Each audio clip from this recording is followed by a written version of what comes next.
पत्ता शोधण्याचा प्रकार. लेखक द मा मिरासदार. खरे म्हणजे आपणहून कुणाच्या घरी जायचा मला कंटाळा येतो. त्यातून चौकशी करीत करीत जायचे म्हणजे तर नकोच वाटते. पण आज तसे करून चालण्यासारखे नव्हते. पत्ता काढून एका गृहस्थाला भेटायचे होते. मेव्हणी लग्नाची होती. तिच्यासाठी त्या इसमाला भेटणे आवश्यक होते. त्यांना एक मुलगा होता आणि तो लग्नाचे वय होईपर्यंत वाढला होता. त्यामुळे त्या थोर माणसाकडे जाणे क्रमप्राप्तच होते. सासूरवाडीहून त्यांचे नाव पत्ता सगळे पत्राने आले होते. निदान एवढं तरी काम घरचं करा असा उपदेश वजा टोमणा घरातून मिळाला होता. आता संध्याकाळी या मोहिमेवर जाणे भाग होते. अडचण एकच आली होती. पत्ता असलेले ते पत्र कुठेतरी हरवून बसले होते. सगळे घर तपासून झाले होते. प्रत्येक गोष्ट जाग्यावर होती. फक्त तेवढा कागद सापडत नव्हता. कोटाचे खिसे, टेबलांचा खण, रद्दीत टाकलेली वर्तमानपत्रे पुन्हा पुन्हा उलती पालती करीत होतो आणि माझी बायको या उद्योगाकडे टकामका बघत उभी होती. अगदी आठवणीनं ठेवला होता कागद. मी बायकोसमोर माझी बाजू मांडू लागलो. जायचं नाही म्हणून सांगा की सरळ. बायको माझ्याकडे संशयाने पाहत म्हणाली. कुठं तरी मित्राकडे जायचं ठरलं असेल ह्या ही ही करायला. मग कसा सापडेल कागद? या बायका म्हणजे भारी संशय. अर्धा तास मी जीवाचे रान केले होते. पण तिच्या दृष्टीने हे सगळे ढोंग होते. मित्राकडे चकाट्या पिटायला जाता यावे म्हणून मी सोंग करीत आहे ही पक्की समजूतच. या अन्यायाला काय करावे? हां, ही गोष्टी खरी आहे की आज मला बाळूकडे जायचे होते. 4 गप्पा टाकायच्या होत्या. पण हे काम मी करणारच होतो. पण या बायकांना विश्वासच नसतो. हे सगळे मी बायकोला समजावून सांगितले. असं कसं? आधी तुम्ही त्यांना भेटून या. अगं पण पत्ता सापडत नाही म्हणतो तर. चिठ्ठीतलं काहीतरी आठवत असेल नाही? बाबूराव एवढं नाव आठवतंय. बाबूराव जोशी मला वाटतं. जोशी कुठले? कुलकर्णी. जोशांच्या वाड्यात राहतात. हो कुलकर्णीच. बरोबर, आत्ता आठवलं. त्यांचाच मुलगा आहे लग्नाचा. पण पत्ता शुक्रवारात मंडईजवळ असं नव्हतं का लिहिलं पत्रात? एवढ्या पत्त्यावर कसं सापडेल घर? मी रागवून म्हणालो. मंडईजवळ 1000 घरं आहेत. आता काय प्रत्येक घरात शिरून मी विचारू बाबूराव जोशी इथेच राहतात का म्हणून? तुझी तर कमाल आहे. जोशी नाही, कुलकर्णी. मग कुलकर्णीच म्हणालो ना मी, का दुसरं काही म्हणतोय? तुझी बाकी कमाल आहे हो. मला चीड आली. अंधार पडायच्या आत गेलात तर सापडेल घर असे म्हणून बायकोने मला बऱ्याच गोष्टी समजावून सांगितल्या. तिच्या दृष्टीने एवढ्या पत्त्यावर घर सापडणे फारसे अवघड नव्हते. मंडईजवळ जायचे. शुक्रवार पेठच आहे अशी खात्री करून घ्यायची. मग चौकशी करायची. जोशांचे वाडे असे असून किती असणार आहेत? 2, 3, फार तर 4. एक जरी सापडला तरी त्यावरून बाकीचे सापडतील. बरं, नाही सापडला तर बँकेतले बाबूराव कुलकर्णी कुठे राहतात हे विचारायचे. कुणीतरी बँकेतला भेटेलच. तो बरोबर सांगेल. बरे, घराजवळ कटिंग सलूनचे दुकान आहे म्हणे. तिथे जाऊन विचारावे. एखाद्या डेअरीत नाही तर लॉन्ड्रीत जाऊन चौकशी करावी. बरोबर सापडते घर. घर शोधणे म्हणजे अशी काय मोठीशी गोष्ट आहे? दिवसा उजेडी गेला तर चट्टदिशी होण्यासारखी गोष्ट. बायकोचे हे म्हणणे ऐकता ऐकता मलाही तिचे म्हणणे पटू लागले. या पद्धतीने चौकशी केली तर सापडेल की घर. फार मोठी अवघड गोष्ट नाही. थोडी चौकशी केली पाहिजे इतकेच काय ते. तासाभरात पत्ता शोधून काढू. तो कोण बाबूराव आहे त्याला भेटून टाकू आणि बाळूकडे गप्पा हाणायला जाऊ. बरं आहे, हा निघालोच मी असे उत्साहाने म्हणून मी घराबाहेर पडलो आणि सायकलवर टांग मारली. संध्याकाळी 6-6:30ची वेळ. गर्दीतून सायकल मारता मारता वैताग आला. गावातल्या प्रत्येकाने आजच अगदी मंडईत काम काढले होते. माणसेच माणसे. घंटा वाजवा, शुकशुक करा, हलायला तयार नाहीत. पुन्हा रस्त्यातून दर 2 मिनिटाला उतरायचे आणि पुन्हा बसायचे. बसेपर्यंत पुन्हा खाली उतरायचे. एक जण सायकल स्वार तर पाठीमागे येऊन चक्क माझ्या सायकलचे हँडल आपल्या हाताने बाजूला करून पुढे निघून गेला. दुसरे एक शाळकरी चिरंजीव समोरून झपाट्याने सायकल मारीत आडवे आले. त्याच्या मागे कॅरियरवर जे विद्वान कार्टे होते त्याने तर बैठकीत पाय मारून बसावे तसे दोन्ही पाय पसरले होते. 2 बहिरे पेन्शनर म्हातारे छत्र्या खांद्यावर बंदुकीसारख्या धरून रस्त्याच्या मध्यावरून शांतपणे चालले होते. मध्येच 5-6 पोरींचा घोळका गेला. एका लाईनीत चालत आणि निम्मा रस्ता अडवून धरीत फिरत फिरत निघालेला. मग सायकलवरून उतरावे लागणार नाही तर काय होईल? मंडईपर्यंत पोहोचायलाच अर्धा तास गेला असेल. आता या चक्रव्यूहात पत्ता शोधायचा. म्हटलं ठीक आहे. रस्त्यावरून जाणाऱ्या येणाऱ्याला हटकू लागलो तर पत्ता लगेच चट्टदिशी एखाद्या वेळेस सापडेल. मंडईच्या आसपास पोहोचल्यावर थांबलो. त्यातल्या त्यात बरी दिसणारी माणसे टेहाळू लागलो. एक जण दिसला. दोन्ही हातात भाजीच्या पिशव्या धरून स्वारी लगबगीने चालली होती. मी त्यालाच हटकले. अहो मिस्टर. तो गृहस्थ थांबला. माझ्याकडे घाबरल्यासारखा पाहू लागला. आता याला घाबरायला काय झाले? मी त्याला माझ्याकडे येण्याची खूण केली. तसा तो माझ्याकडे चमत्कारिक दृष्टीने पाहत पुढे सटकला. मी हाका मारल्या, शुकशुक केले, पण मागे वळून सुद्धा पाहिले नाही गृहस्थाने. काय माणसे असतात एक एक. त्याचा नाद सोडून दिला. दुसरे एक पिशवी घेऊन जाणारे पोक्त गृहस्थ दिसले. त्यांना हाक मारली. मग वाट न पाहता मीच त्यांच्याजवळ गेलो. अहो, इथं बरव्यांचा बोळ कुठे आहे हो? काय? बरव्यांचा बोळ? हो तोच. आहे का माहिती? काही कल्पना नाही बुवा. मी काही इकडच्या भागात राहत नाही. दुसऱ्या कुणाला तरी विचारा तुम्ही. पिशवी घेऊन गृहस्थ डुलत डुलत पुढे गेले. मी मनाशी चरफडत उभा राहिलो. आणखी 1-2 विचारण्याचा प्रयत्न केला, पण हेच उत्तर, आम्ही इकडच्या भागातले नाहीत. दुसऱ्या कुणाला तरी विचारा. अरे म्हणजे काय? या भागात काय बाहेरचे लोकच हिंडतात फक्त? इथले लोक कधी इथे हिंडतच नाहीत का? आता असे नाही उपयोगी. एखाद्या दुकानदारालाच विचारावे, म्हणजे नक्की कळेल. समोरच्या कोपऱ्यावर एक सायकलीचे दुकान होते. एक मिशाळ मनुष्य आत खुर्चीवर बसला होता. बाहेर रस्त्यावर एक कळकट कपड्यातला पोरगा पंक्चर गाडीत होता. मी सायकल घेऊन दुकानापाशी गेलो. अहो म्हणून त्या मिशाळजीला हाक मारल्याबरोबर तो ओरडला. बारक्या, साहेबाला हवा मार. हवा नाही मला. पण तेवढ्यात त्याने कुठले तरी बटन दाबून हवेचे यंत्र चालू केले सुद्धा. त्याच्या खडखडाटामुळे निषेधाचा माझा आवाज त्याला ऐकू जाणे शक्यच नव्हते. बारक्या उठून नळी घेऊन माझ्या सायकलीकडे आला. कुठलं चाक साहेब? घाल. दोन्ही चाकात घाल. मी रडकुंडीला येऊन बोललो. बारक्याने दोन्ही चाके फुल केली. मी मुकाट्याने खिशातले 5 पैसे काढून त्याच्या हातावर दक्षिणा ठेवली. यंत्र बंद झाले. व पुन्हा धीर केला. का हो, इथं बरव्यांचा बोळ कुठं आहे? 5 पैसे गल्ल्यात पडल्यावर मिशा जरा हल्ल्या. काय म्हणाला साहेब? इथं मंडईजवळ बरव्यांचा बोळ आहे ना? बरव्यांचा बोळ? मालकाची मुंडी नकारार्थी हल्ली. छ्या, इथं काही नाही जवळपास कुठे तसला बोळ. अहो हो, माझ्याजवळ पत्ता आहे. मंडईजवळ बरव्यांचा बोळ म्हणून लिहिलंय. आपण तर कधी नाव नाही ऐकलं. काय आऊट काय? मी दचकलो. शेवटचे वाक्य दुसऱ्या नव्या गिऱ्हाईकाला उद्देशून होते हे नंतर ध्यानात आले. इथे जास्त थांबण्यात काही फायदा नाही हे ओळखून मी काढता पाय घेतला. सायकल हातात धरून पुढे निघालो. तेवढ्यात एकाने आपणहून माहिती पुरवली. बर्वे पाहिजेत ना तुम्हाला? ते समोरच एक बर्वे राहतात पहा, तेच आहेत का बघा. बर्वे नको आहेत, मला बर्व्यांचा बोळ पाहिजे. बर्व्यांचा बोळ? गृहस्थ जरा विचारात पडल्यासारखा दिसला. या भागात बर्व्यांचा बोळ नाही कुठं. तुम्ही असं करा, जरा पुढं जा आणि कुणाला तरी विचारा. मी सायकलवर टांग मारली. गर्दीतून वाट काढीत 1-2दा उतरून पुढचा चौक गाठला. तिथे चौकशी केली. तिथे मात्र रस्त्यावरच एक देव माणूस भेटला. तुम्ही असं करा, उजव्या बाजूने वळून थोडं पुढं जा. पहिला बोळ सोडा, दुसरा बोळ सोडा, मग उजव्या हाताला बोळ लागेल. तोच बहुधा तो बोळ. थँक्यू हं.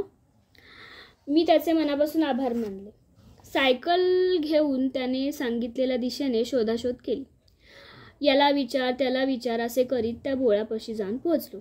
बोळ्यात शिरून चौकशी केली तेव्हा रस्त्यावर क्रिकेट खेळणारे एक चिरंजीव म्हणाले, हा बर्व्यांचा बोळ नाही, करव्यांचा आहे. तुम्हाला कुणाचा पाहिजे? आता मात्र डोके फिरून गेले. नेमका कुणाचा बोळ हे मलाही आठवेना. कदाचित करव्यांचाही बोळ असेल. आपलाच बहुतेक घोटाळा झाला असणार.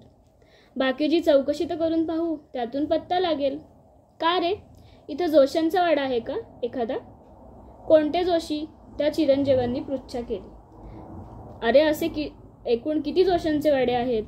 मी राग मनातल्या मनात गिळून म्हटलो, एकही नाही. म्हणजे कोण पाहिजे, कोण तुम्हाला? बाबूराव जोशी. नाही, कुलकर्णी. आपल्याला नाही बुवा माहीत. ते चिरंजीव पुन्हा खेळात दंग झाले. मी सायकल घेऊन वळणार होतो. तेवढ्यात आमचे संभाषण ऐकणारी 2-4 माणसे माझ्या भोवती गोळा झाली. एखादे सर्कशीतले नवे जनावर बघावे तशी माझ्याकडे टकामका पाहत होती. पानाची पिंक कोपऱ्यात टाकून एक काळेकुट्ट गृहस्थ म्हणाले, कोण पाहिजे तुम्हाला? कुलकर्णी, बाबूराव कुलकर्णी. मी जरा धीर देऊन उत्तर दिले. काय करतात? बँकेत आहेत. कोणत्या बँकेत? काही आठवत नाही. बरं, पत्ता काय? जोशांचा वाडा. इथे मंडईजवळच आहे हो वाडा. घर नंबर काय? घर नंबर माहीत नाही. घर नंबर असल्याशिवाय कसं सापडणार घर तुम्हाला? घराचा नंबर सांगा, म्हणजे बरोबर सांगतो तुम्हाला. शेजारी उभे राहिलेले एक वीर भेळ खात म्हणाले, अण्णा तसं सांगू नका. अहो, नंबर असून घर सापडत नाही एखाद्या टायमाला. लई चमत्कारिक नंबर असतात. एक इकडं एक तिकडं. हां, तेही खरंच आहे. आम्ही जिथे उभे होतो तिथेच एक घराचा कट्टा होता. त्या कट्ट्यावर बसून एक प्रौढ वयाची बाई शांतपणे आमचा हा संवाद ऐकत होती. इतके सगळे संभाषण झाल्यावर ती म्हणाली, तुम्ही असं का करीत नाही? कसं? पत्ता माहीत नसला ना म्हणजे पोस्टमनला विचारा, त्याला बरोबर ठाऊक असतात घरं. हो, तेही खरंच. मी मान हलवली. हसून तिच्या त्या बहुमोल सूचनेबद्दल कृतज्ञता व्यक्त केली. संध्याकाळचे 7 वाजलेले. अंधार पडलेला आणि ही शहाणी बाई मला सांगते की तुम्ही पोस्टमनला विचारा म्हणून. आता यावेळी पोस्टमन भेटायला माझा तो जावई आहे थोडाच. पण बोलता येत नाही ना. पोस्टमन सकाळी 10ला बरोबर येतो. त्याला तुम्ही गाठा. बरं. आमच्या मालीचा नवरा असाच अर्धवट, पण पोस्टमननं बरोबर पोहोचवला घरी. मी सरदच झालो. म्हणजे मी वाट चुकलो आहे असं ही बाई समजते आहे की काय? आता चट्टदिशी इथून पाय काढता घ्यावा हे उत्तम. नाही तर थोड्याच वेळात लोक आपल्याला वेडाबिडा सुद्धा समजू लागतील. मी सायकलवर टांग टाकणार तेवढ्यात एक लठ्ठम भारती येऊन पोहोचले. 4 माणसे एका भोवती गोळा झाली की त्यांना नुसते बघूनच आणखी 10 माणसे आपोआप जमा होतात. तशी गर्दी आता जमलेलीच होती. मध्यभागी सायकल घेऊन मी उभा होतो आणि बाकीची मंडळी भोवताली दाटी करून उभी होती. हे पाहून लठ्ठम भारती लगा आले. लांबूनच मोठ्यांदा संदेश देत म्हणाले, अहो, तसं सोडू नका त्याला, पोलिसांच्या ताब्यात द्या. म्हणजे या पंधरवड्यात 3 वेळा गळ्यातल्या साखळ्या आणि मंगळसूत्र गेलीत. बायका चालल्या की पाठीमागनं सायकलीवरनं यायचं, तटकन मंगळसूत्राला हात घालायचा, तोडायचा की धूम. असं दुसरे एक शिष्ट म्हणाले. तर चटकच लागली लेकाच्यांना, सोडू नका अजिबात, धरून ठेवा. पोलिसांना बोलवलं की नाही? आता मात्र मी घाबरलोच. म्हणजे ही मगाची बाई परवडली. हे लोक आपल्याला चोर बीर समजू लागले म्हणजे मात्र गच्छंती. अंगाला दरदरून घाम सुटायची वेळ आली. पण तेवढ्यात मघाचे ते भेळवाले सज्जन आमच्या मदतीला धावून आले. चोर भामटे नाहीत बाबूराव, हे पत्त्या विचारत्यात. असं? मग हरकत नाही.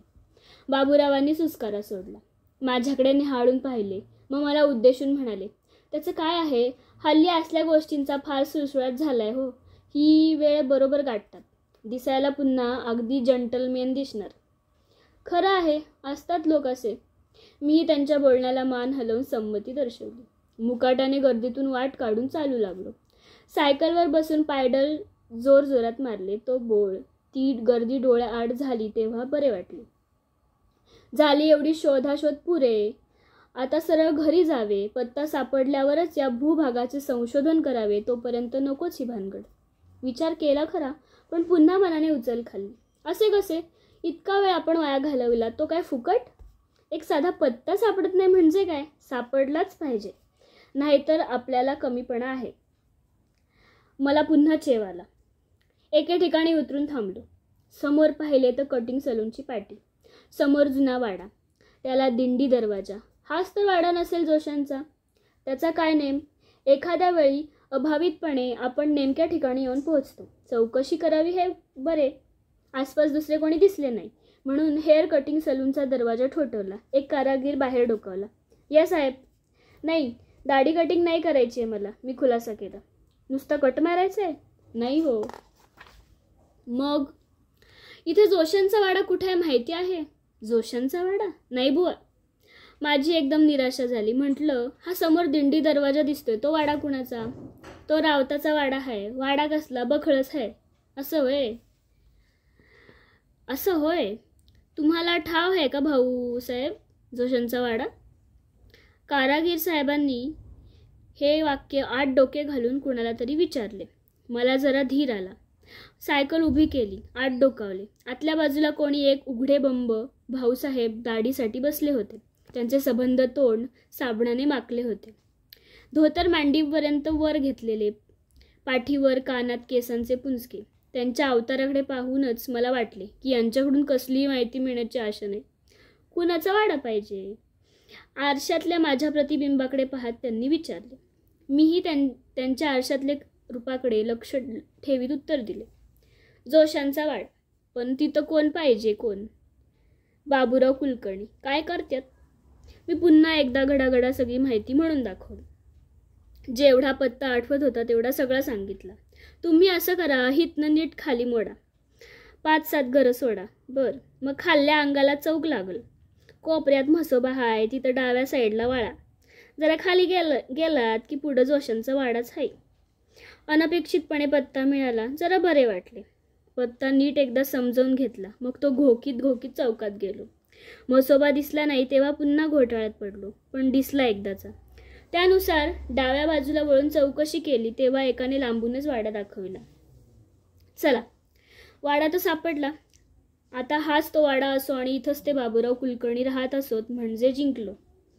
पाय आता दुखू लागले होते. जुजबी चौकशी करून मी सायकल भिंतीला टेकवली. मग वाड्यात शिरलो. आत कुणाची चाहूल लागेना.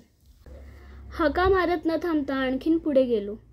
चौक ओलांडून ओसरीसारख्या दिसणाऱ्या जागेवर पाय ठेवला. तेवढ्यात एक जाड चष्म्यातला म्हातारा तरातरा आतून कुठून तरी ओरडतच बाहेर आला. अगदी तारस्वरात. कोण पाहिजे तुम्हाला? बाबूराव कुलकर्णी. कोण बाबूराव कुलकर्णी? इथं राहत नाहीत. इथं कुणीही बाबूराव कुलकर्णी नाहीत. काय समजले? बाबूराव नाहीत आणि खाबूरावही नाहीत. पण हा जोशांचा वाडा ना? 10 वर्षापूर्वी होता, ते उलटले. आता आम्ही घेतला हा वाडा. चांगले 25,000 मोजलेत.